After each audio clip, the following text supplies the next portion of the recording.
Hello and welcome to Autenmath. In this edition of Autenmath, we're going to talk about inverse functions. All right, so inverse functions are just taking the original function, replacing or switching y for x and x for y, and then solving for y. So I have two examples for you. Y is equal to 3x. We're going to switch the x's and the y's. Here x is equal to 3y, then we're going to solve for y. So the inverse of the function y is equal to 3x. Is y is equal to x over 3. The second function, y is equal to 4 plus x. We're going to switch the x and y values. X is equal to 4 plus y, and then we're going to solve for y in terms of x. Y is equal to x minus 4. All right, so if you take a look at the functions and you graph them, and then graph the inverse, then the inverse function is going to be a reflection of the original function over the line of reflection y is equal to x. So here is an original function, it's in red, then your inverse function is going to be a reflection in black, and you can see in a fun way that it creates a heart. Second, I have a function in red, inverse function is going to be a reflection over the line y is equal to x, and you can see what that looks like. Another one, I have a parabola as a function, inverse function, which ends up not being a function itself, at least as we initiate it this way, is going to be a parabola that opens to the right. Okay, so here's my attempt at a little humor in creating a function, then the inverse of the function. So an inverse function interchanges the input and the output values of the original function. This means that the x and y values are also interchanged.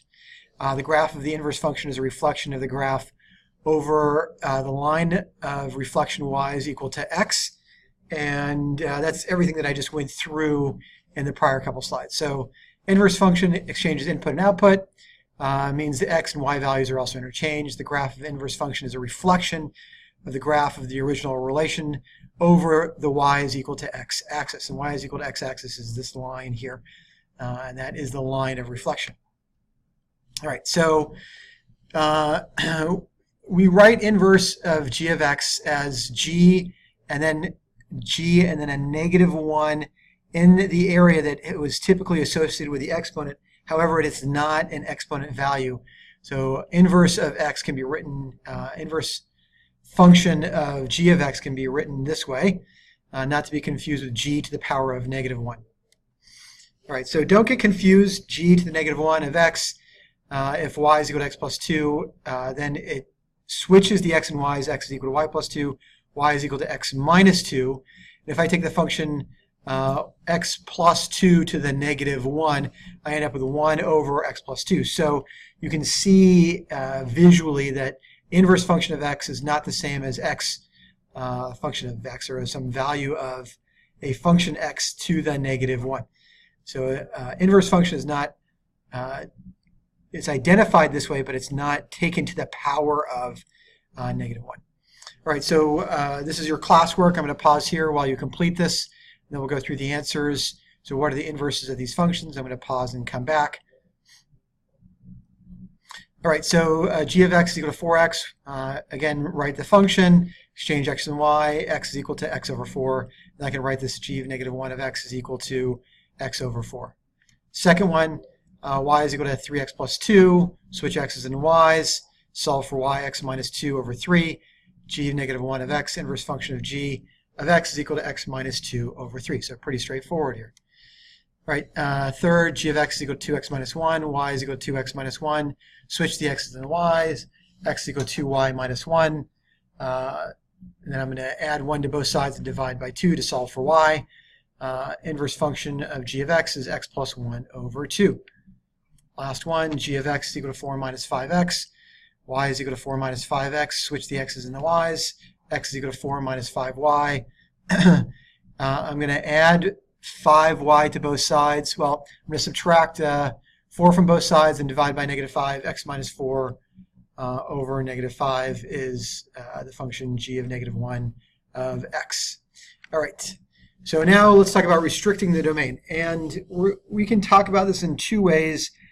One in terms of what values we need to restrict in order to make this a function, and a value that can be possible, and then the other is to make it a function. So it might seem confusing at first, but as we go through the lessons, you'll understand, I hope, what I'm driving at.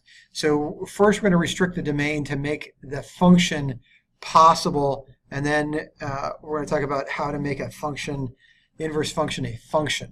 And that will be done in a second video. All right, so what are the inverses of these functions? I'm going to ask you to treat this as classwork. We're going to come back and review each one of these. So we're going to go through the same process we went through, but we need to understand that there are some values we need to restrict in restricting the domain in order to evaluate these as functions. All right, so let's take a look at the first one. So x is equal to 2 over y. So I'm switching the x's and the y's. And then y is equal to 2 over x. And I can see here that in order for this to be a function, x cannot be equal to 0. So I'm going to restrict the domain. In this case, x can't be equal to 0 in order for this to be a function. So now we're dealing primarily with the issue of having a value of 0 in the denominator, and then also having a value that's less than 0 for an even root function. All right, so let's take the next one. All right, so here we have an even root function. G of x is equal to the 4th root of x. We're going to switch the x's and the y's. X is equal to the 4th root of y. We can see that in this case, x has to be greater than or equal to 0 for this to exist as a function. Right? We can't have a complex number that's part of the function because we need a real number result. And then we can write this as x to the 4th is equal to y. We need to restrict the domain to all values of x greater than or equal to 0. Okay, third, same thing again. We have x is equal to 5 minus, we're going to switch the x's and y's. We have an even root function. If there's nothing stated here, then the index is 2, so it's a square root. 5 minus y is equal to x. X has to be greater than or equal to 0. Then I'm going to square both sides. X squared is equal to 5 minus y. Add y to both sides, and then subtract x. Y is equal to 5 minus x squared.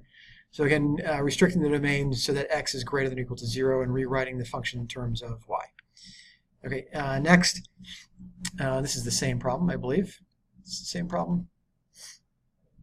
5 minus y. Okay, no, this is a different problem. So x is equal to 5 minus y squared. Here, I'm going to note again that x has to be greater than or equal to 0. Square root of 5 minus y squared. I end up with x squared minus 5 minus y squared. And then the function becomes x squared plus y squared is equal to 5. So even though we restrict the domain to x is greater than 0, we're going to end up with at least a semicircle. And if we take a look at this function, we can see that if we use a vertical line test, we'll see that there are 2 outputs for any given input. So even though we restrict the domain, there is no inverse for this function. All right, so now we can specify that all values of y have to be greater than 0, in which case this would become a function. And this leads to the second part of what I was discussing. Even though in this case there's no inverse to the original function, we can restrict the values of y in order to make it a function, both x and y. Okay, so we're going to move on. So now we're going to determine if functions are inverses of each other, and we can use composition of functions to determine if those functions are inverses. Now, of course, we can find the inverse of each function, but this is a different way to find out if the inverses are, or the functions are inverses of each other. So I have g of x and f of x, and I want to find out if f of x is an inverse of g of x and g of x is an inverse of f of x. If I take f of g of x, and that is equal to x, and g of f of x, and that's equal to x, then I know that the functions are inverses of each other. So the composition of the inverses will tell us whether or not the inverse functions of a given functions are a given function is an inverse of another function. All right, so let's take, we're going to do this as a class. We're going to take 2 functions. F of x is equal to 3x minus 5, and g of x is equal to x plus 5 over 3. and we're going to determine whether or not these are inverses. I'm going to pause here. Inverses of each other. I'm going to pause here while you figure that out. All right, so we're going to take f of g of x. So 3 times x plus 5 over 3 minus 5 reduces to x plus 5 minus 5, which is equal to x. So f of g of x, so g of x is the inverse of f of x, and g of f of x, 3x minus 5 plus 5 over 3 gives us x as well. So the composition of functions tells us that if the composition of the two functions is equal to x, then the two functions are inverses of each other, and that's what we just determined. Right, so let's take another set. I'm going to pause here while you figure this out. Are these functions inverses of each other? So you're going to take g of f of x and f of g of x, and if g of f of x and f of g of x equal to x, then individually, then both functions are inverses of each other. All right, so g of f of x is equal to 8x plus 1. That does not equal to x. Next one, f of g of x is equal to 8x minus 3. That is not equal to x. These functions are not inverses of each other. All right, so let's determine whether inverses are functions from the original function. So determining whether inverses are functions from an original function. So an equation is a function if there's only one output for every input. So one output, one y value for every input or x value. So a regular function, we can use the vertical line test to figure out if that function is a function. If we want to figure out if the inverse of that function is a function, we're going to use the horizontal line test. So test for a regular function, not an inverse function, you can use the vertical line test, determine if an equation is a function by drawing a vertical line through a graph. If the line intersects the graph at more than one point, then it is not a function. Right? So here we are, vertical line test, my parabola, that's a function. Now, if I wanted to determine whether or not the inverse of this function is a function, remember, inverse of this parabola, we had an example reflected over the y is equal to x-axis, ends up being a parabola that opens to the right.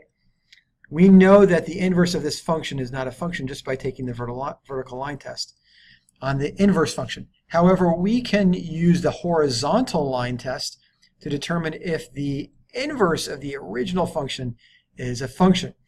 All right, so we can draw a vertical line through any 2 points of the graph, and the function is not a function. Remember, a function only has one output for a given input, but an output can be the same for different inputs. Okay, so now determining whether the inverse of a function is a function, we're going to use a horizontal line test. And we see, all right, test for the function. Horizontal line test on the original function tells us that the inverse of this function is not a function. All right, so horizontal line test is the same as a vertical line test on the inverse function. Know that inverse of the parabola is not a function unless we restrict part of that function. All right, so same thing here. Is the inverse of f of x a function? We're going to take the horizontal line test. Yes, it is. How about this function? No, it intersects the original function in more than one location, so the inverse of this function is not a function. We can play some Kahoot games, but that's it for this edition of Ought in Math. Thanks for joining us as we talk about inverse functions. Come and join us next time when we talk about more restrictions in order to make a function an inverse. The next edition of Ought in Math.